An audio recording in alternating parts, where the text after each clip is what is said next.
เอาสบายดีเด้อเจ้เด้อเอ้ยเฮาเด้อเพิ่นอยู่ไสก็เอ้ยอยู่อเมริโลเท็กซัสโอ้โดยถือว่าอันน่ะขอมุกขอบใจเด้อใช้บริการทีมงานอิเล็กทรอนิกส์กันทองมาขนาดเดี๋ยวติดต่ออีกอ้ายเฮาคือกันนี่นะเพิ่นมาเด็กครอบครัว ตายก่อน ขอให้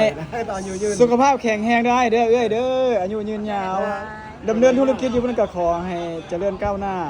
ขอมุกขอบใจใช้บริการโดยถือว่า เช่นกันเด้อติดตามตลอดเนาะติดตามน้องๆตลอด ติดตามเป็นแฟนคลับ FC เลย ขอบใจ คนในเมืองคอยก็อาจจะมีหลายคนติดตาม